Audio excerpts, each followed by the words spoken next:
Hello, everybody. This is Bruce from Printavo, Simple Shop Management Software, here today with our Business Lessons and Learnings podcast. We are joined by Dru Dalton from Real Thread. Dru, thanks for joining us today. Yeah, thanks for having me, Bruce. So tell us a little bit about your guys' facility, your shop, and where you guys are at right now.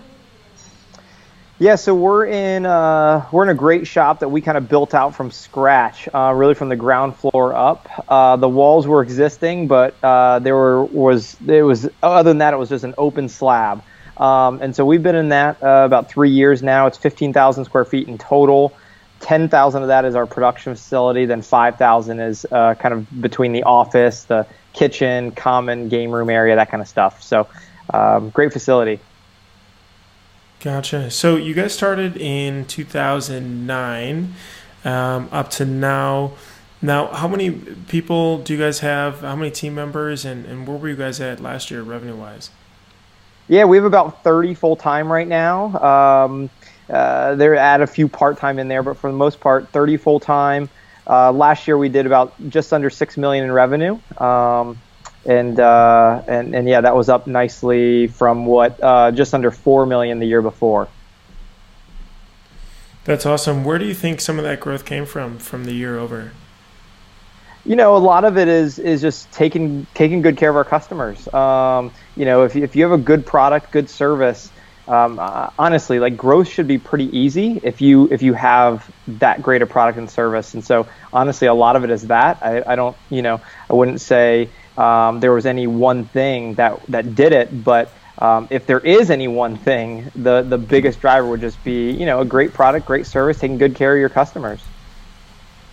Gotcha. Very cool. You guys have an interesting website too. Usually I like to go into the background of how you guys get started, but the way I actually stumbled upon Real Thread is I got a random email just checking out something you guys launched on your site, and I went to it and I was like, wow, this is impressive. You guys have really invested in this. Walk me through that a little bit. You know, you guys have iterated on your website over a long period of time, and have really invested in that. Why'd you do that, and what do you get out of it? Yeah, I mean, for us, we see the website, a lot of times it's the first touch point that any prospective customer is gonna experience us through. So, you know, the customer experience is really what we're all about. And so we see the website as a huge touch point to that experience. And that's why we've invested so heavily in that. And that's why we continue to build on that and iterate at such a rapid pace. Now, are you guys seeing a lot of new customers still or utilize that for larger orders or smaller orders? Do you see any trends with that, or do a lot of them still call wanting to talk to someone first to understand who you guys are? Yeah, it'll be a lot of call or live chat. Like that can be, you know, the first touch point. Maybe it is just an email. Maybe they find us online. They love what they see. They're comfortable and confident in us at that point. But then they reach out, you know, via a contact form, a live chat, or maybe they do call us. And so the order may come through that one of those channels, not necessarily online, but online I think was very influential, hopefully, in that decision. Sure. And that's interesting too that you have live chat. Obviously we want to speak to the customers who have questions right away, but you don't see too many shops have, you know, a tool like that. When did you guys decide to do that, and do you think it's worth it to allow your customers to be able to reach out right away? Yeah, and you know, I think our first live chat widget was a long time ago. I mean, I remember using Olark very early on. Yeah. I would say, I would say honestly, probably 2010, 2011, we had live chat. We haven't kept it consistently throughout that whole 6 or 7 year period. But you know, we took it away for a little while. We brought it back, and so yeah, now for the most part, it's here to stay. I think a lot of people don't use it because honestly, it's taxing. It really is to be that on call, if you will, that available. I think someone's more likely to chat than they are phone call, and so from a staffing side, you have to be ready for that. Just a higher volume in live chat than you would in phone calls. So again, I think that's why a lot of shops don't do it, because it is taxing. And maybe that's just not a core piece of who they are. Maybe that really rapid response isn't part of how they're building their business. And so, I'm not going to say it's for everyone. For us, it's really crucial in terms of that high touch customer engagement. And what we like to see as a rapid response, but I wouldn't necessarily say it's for everyone. Sure. Gotcha. Yeah, that's pretty interesting. I mean, we definitely have valued trying to go extra and be overly available to people. And I definitely see how, like you talk about, balancing that with obviously getting work done versus, being overly open to customers and where to find that middle ground. Are there other things that you guys do to try to be overly available to customers other than just the basics of email and phone and chat? Yeah, we've really we really have played with our hours and the hours that were available to our customers. And so in general, you could just say, hey, we're 9 to 5, 8 to 5, whatever. But we're on the East Coast, and so if we close down at 5 East Coast time, I mean, goodness, that's 2 o'clock West Coast. And so we do a lot of business on the West Coast and have a lot of customers out there. And so if we're not available for them after 2 o'clock their time, then we feel like that's a big disservice to them. And so we've extended hours to go all the way kind of 8 to 8 and just be more available. So that's one thing we've certainly done. Do you guys start later then too, or just start the same time early but also stay open later? Yeah, just stay open later. We still have an early crew, but then we'll have 1 or 2 stay late. Cool. So Very cool. that's easier to do, obviously, once you have more employees doing the same task. We call ours account executives that are working with our customers. So once you have more than one of those, then you can start to stagger their time. If you do only have one, asking one of them to work 8 to 8 is obviously pretty challenging. Right. So a team of 30, I mean, that's a good sized shop. Where, if you think back to when you were getting started, what was your decision when you started to hire the first couple people? When did you say, okay, we need to take the dive into finding someone to help us full time? Well, I mean, I think it was just out of necessity in terms of, just needing some help. I think the first was probably, I know the first, actually. She's still with us. She's on maternity leave right now, but, she joined us, I think, and I want to say I met her on a mission trip over the summer of 2009, and then I think that's when I met her. And then she joined the team, maybe 6 months later, I think. I think those dates are all correct, but she may not have joined till 2010, but anyway, she's been here, a good 7 years since the beginning. And again, now she works part-time and she's on maternity leave and whatnot. But, her role was first on the customer side. So I kind of ran the customer and the business end of things. My partner at the time, Patrick, he ran the shop. And so, yeah, thinking about it, our first hire was Cheryl. And so she was on the customer-facing side of it, helping customers place orders. Got it. And where did Real Thread come out of? Why did you guys start the business originally? Well, I originally started my first printing business when I was in college, and it was just out of opportunity. I was on campus. I was really well connected with a lot of organizations on campus, so I knew I could sell them shirts. I was buying a lot of shirts through positions I held on campus. And so I just knew I was networked well enough that I could sell a lot of them. And I had no idea what I was doing. I had no idea how to screen print or really what screen printing even was. Thankfully, my younger brother was at Clemson at the time. He was a graphic communication major, and he did know what screen printing was. So he kind of told me what it was. I then researched and found a company up in Seattle that I could buy equipment from. And if I bought it from, they would train me on it for 2 days. So I flew up there, trained on the equipment, shipped it back to Orlando. And I think I'd taken, I accepted a 1,000-piece order before I'd even had any equipment in my hands. So really just went at it. Really? So your first, was you consider that as your first big order? Oh, yeah, definitely. And I remember specifically another buddy of mine was in college. at the time. He wanted some shirts for an intramural team, and he was up at Indiana University. I said, yeah, no problem. I'll do some, they were like sleeveless tanks. I said, I'll do them for you. Well, he gets them and he tells me the ink washed out of them. So when they washed all the shirts? Oh yeah, I had undercured him and I had to print all of his tanks again. Luckily he was a buddy of mine, and so it was cool. But oh yeah, I remember, I didn't know what I was doing and undercured those things. Wow. Yeah, no, I remember I actually did the same. We were running a print shop at our university as well. And yeah, either burned the shirts over or under, and they cracked. And yeah, it was definitely a learning experience as well. Oh yeah, yeah. That's pretty funny. So where did it kind of transition? So you're in school. How did it go? Did you continue this after school as well when you graduated? Or? Well, so I started printing about a year and a half before I graduated. And then by the time I graduated, I'd accepted a full-time job as a financial analyst at a small tech company in Florida. I went and did that for 2 weeks, and then I decided, hey, this is not for me. I can't sit behind a desk and, crunch Excel all day. And so 2 weeks in, I put in my 2-week notice.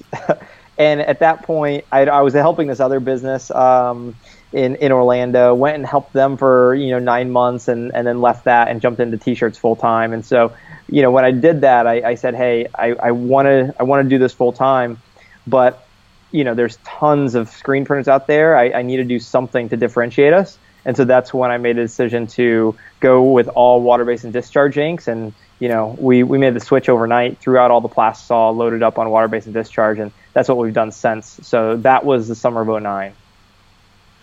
Interesting. So talk about that differentiation. I think other shops could definitely want to pull that and figure out, okay, how can I be different from the guy, across town? How is that? How did you, use that to be able to sell more or get more clients or grow the business? Yeah, you can't be all things to all people, and that's hard to come and to realize and accept, I think, for a lot of business owners, because you see people come and they have dollar signs on their forehead, but they want something that maybe you're not all that great at. So that's just one of the things that we've done from the beginning is try to stay really focused. From day one, we said it was water-based and discharge T-shirts. And that includes, tanks and hoodies, but that does not include, shorts and pants, any kind of embroidery or hats. And so from very early on, again, from the founding that summer, that's when we made that decision. We haven't swayed from that. We've stayed on course, and that's what we continue to do. And so, again, do we lose opportunity when it comes to, upselling customers, hats and polos and, again, embroideries, buttons and pens and koozies? Yeah, totally. Do we risk them going somewhere else and getting all that stuff somewhere else and then losing their T-shirt business? Absolutely, we do. But that's a risk we take to try to be the best at T-shirts. And so every dollar and cent and resource and time and focus and energy that we have, we can devote to creating an amazing customer experience around just T-shirts, not T-shirts and hats and buttons and koozies and pens and polos. That's a lot to focus on. And again, you can't be all things to all people. So focus.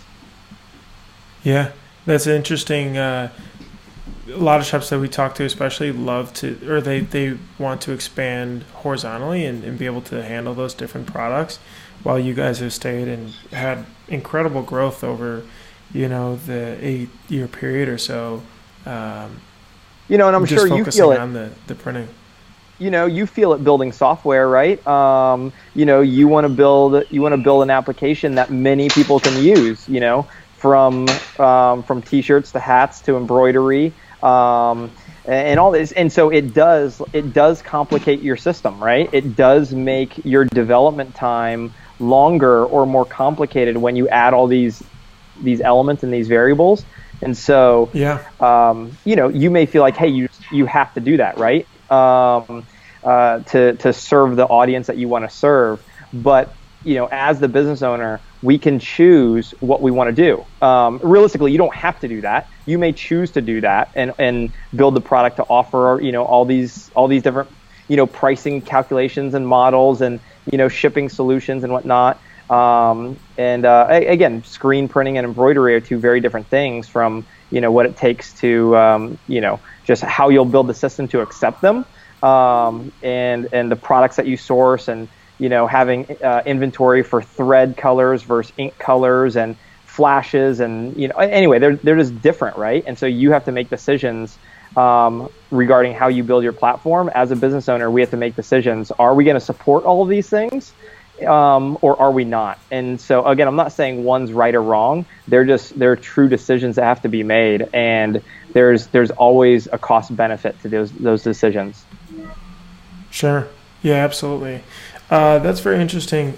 So what was one of the first pain points that you can remember when you're kind of scaling from that initial couple people size to maybe say the 10 person? Hey. Hey, buddy. You want to say hi, Noah? So the pain points you said from like 1 or 2 to 10, right? Right. Oh my gosh. I mean, honestly, I was a first-time entrepreneur. I was a first-time leader manager. I'd never managed any number of people, honestly. Yeah. So I screwed up a lot. And trust me, I wasn't the best leader, manager, anything. Yeah, buddy? No, he's at a different office. Okay, I'll be a few minutes, then we can play, okay? So, anyway, I have 3 boys, so they're running around somewhere. In terms of the pain, I mean, I think a lot of it is communication, and enabling them to do their jobs well. Honestly, I go down to the system that they're operating in is huge and is so crucial. So, man, I mean, not meaning to plug something like you, but if you can give your team the resources that they need from an information standpoint and really make it clear to them the job that they have to do and make that easy, automate as much as possible to take the brain power out of a lot of what they do, let the machine do what a machine can do, and let a human do what only a human can do.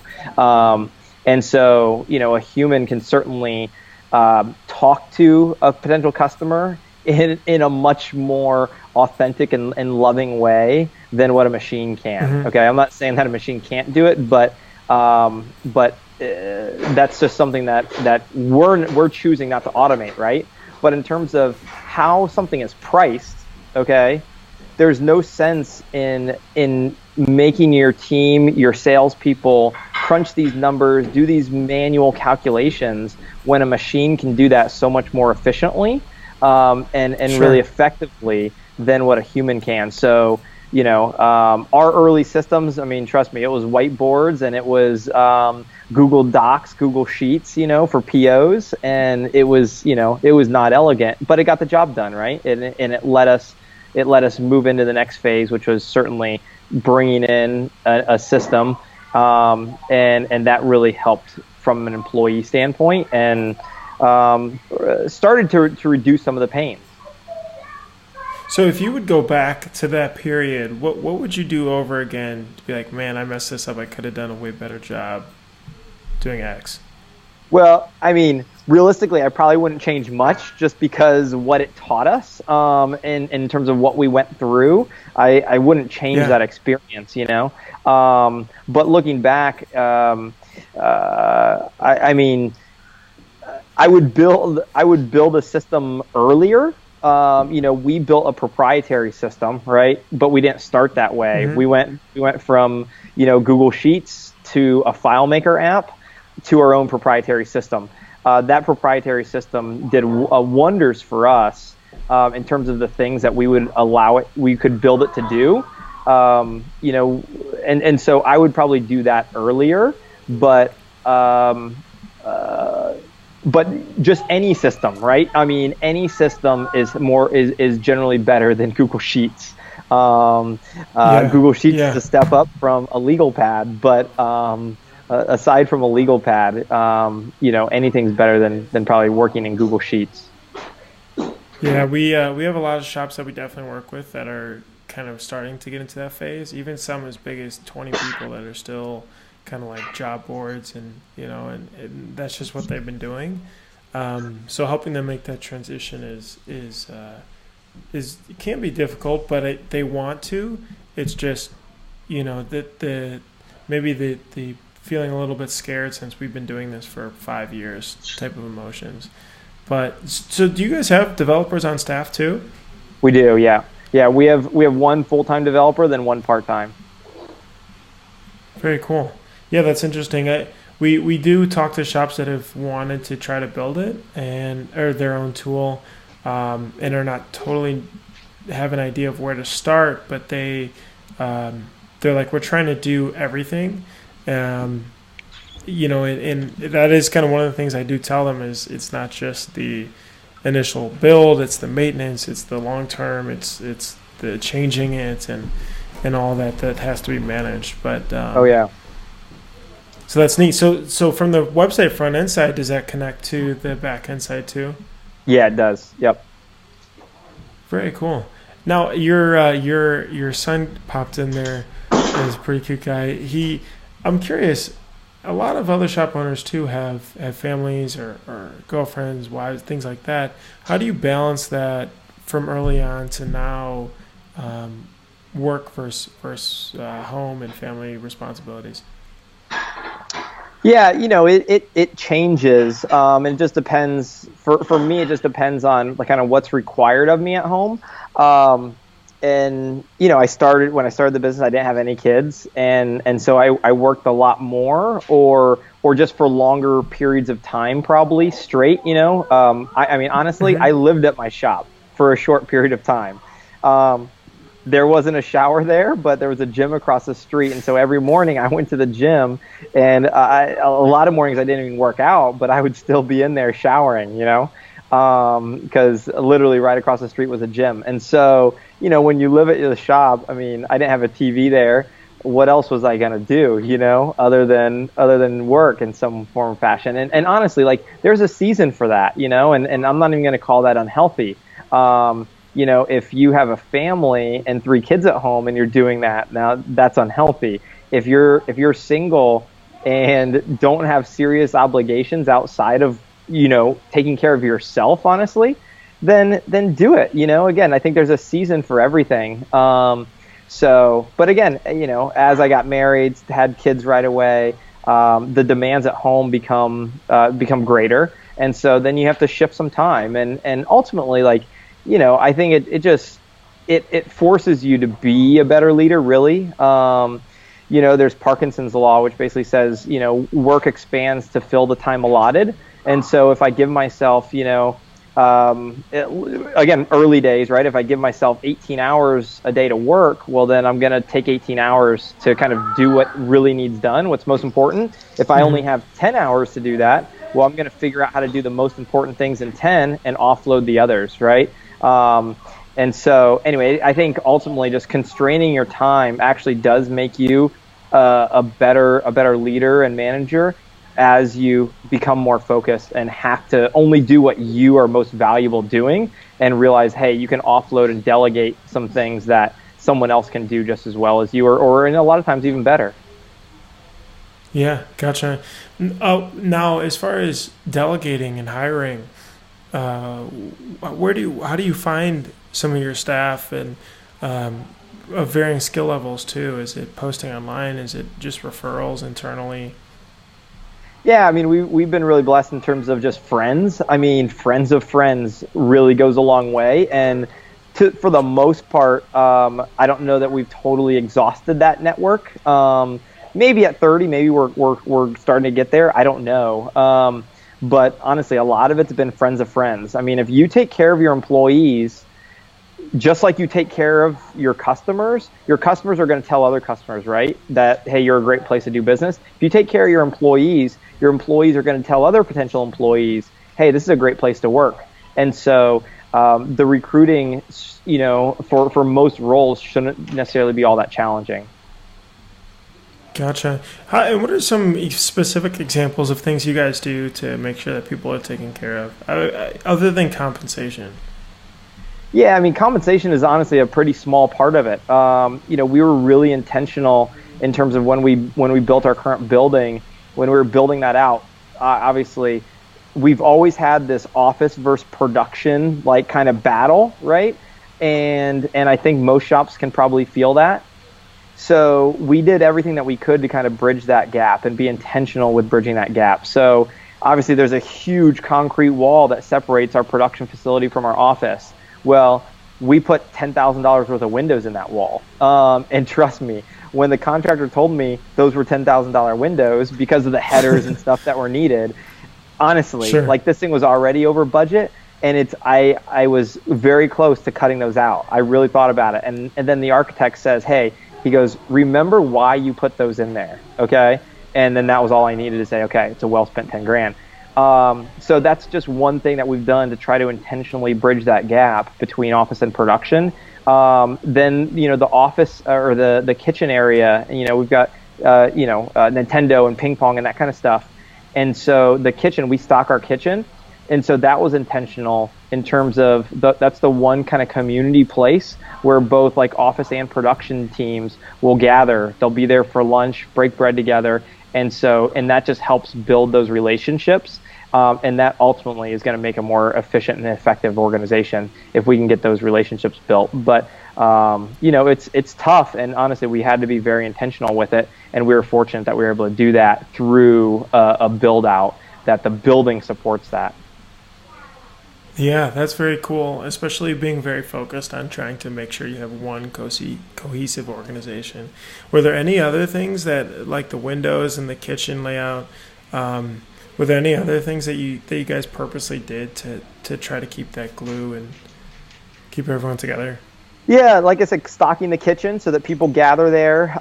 We do a Friday catered lunch every week. So that's a time for everyone to kind of gather, have a nice meal together, and then we do some kind of company updates and whatnot, announce things that are, crucial conversations or just critical communication at that point too, when we have everyone together. So that's a big, like, open collaborative feedback time between everyone in the company. So that's really helpful. We just, to kick off the new year, we went on a cruise together and went to the Bahamas for a couple days. Really? So that was pretty awesome. Yeah, the whole team. Everyone was invited. Not everyone went because some had, other obligations or they were pregnant, had, babies due, whatever, and they couldn't travel. But for the most part, everyone went, and we took a videographer, so you can check that out. There's a video of it on our blog, and kind of a blog post that I wrote in terms of why we went on a company cruise, and then a few things that we learned too. So you can check that out, and there's some good pointers for other companies that would like to send their companies on a cruise, because a cruise is an awesome thing to do as a company, and for a number of reasons. And so I kind of outlined those in the post. Really? So do you blog a lot? I don't. No, I'm not a writer, man. I read a lot. I don't write a lot. Okay. I was just curious. And so does your team, or that was just like kind of an occasional thing? Yeah. Our team does. So, we'll try to blog just for content, and just share thoughts, feelings, news, whatever it may be. But I personally don't blog a whole lot. Okay. Gotcha. Was there any other, actually, you know what? I want to hop into where your company is now and where you feel like things are going to be going this year and next year. Maybe things you're planning for or looking out for, or things that worry you, anything like that. Yeah. Goodness, man. I mean, a lot of it is what we've done to have success to this point, is just kind of building on that and more of that, right? There's kind of a line out there that says what got you here won't get you there, which I want to be like, cognizant of, and realize that, hey, we can't just lean on our previous successes, but at the same time, there's some really like core fundamentals to those successes in terms of a great customer experience, and taking care of our team. And so we're going to be doing more of that. Now, the tactics that we use in terms of how to execute that, those are maybe to be determined, or those will change over time. But in terms of like what we as a company will be doing, I use the saying like more of the same. And by that, I mean, just taking great care of our customers and our team. Very cool. Very cool. And maybe what's one piece of advice that you would give another shop that's maybe seeing you and being like, man, okay, we got to shoot for what these guys are doing in a couple of years. Like, this is our goal here. Yeah, I mean, I'd say the big thing is like decide what you want to be known for, and then again, like wholeheartedly commit to that. So that will force you to make really hard decisions in terms of if we're gonna be this, if we're gonna be A, that means we're not B, and making those choices is really, really difficult. There's a book that I love, Blue Ocean Strategy, and if you would go through and kind of match or map out your strategy canvas and what you want to be known for versus maybe your competitors, that's just a really helpful exercise to say, hey, they're known for this, we're not going to be. They're not known for this, we're going to be. And so again, just making those really intentional decisions that will really help empower the entire team to make decisions around that core focus of who you are going to be, and just as importantly, who you're not going to be as a company. Got it. Perfect. Are you reading any good books now, or following anyone interesting? Oh man, I mean, I read a lot. In terms of right now, like I just read one that I really enjoyed called The Subtle Art of Not Giving a Fuck. That was a really, really enjoyable read, actually. Yeah, there's a lot of good points in that. And he touches on some of that too, like choosing. This is a book very like personal based. It's not necessarily a business book, but he mentions in there choosing who you're going to be and who you're not going to be as an individual. So I think the same applies to companies and businesses. Businesses have to choose who they are, and again, just as importantly, who they're not.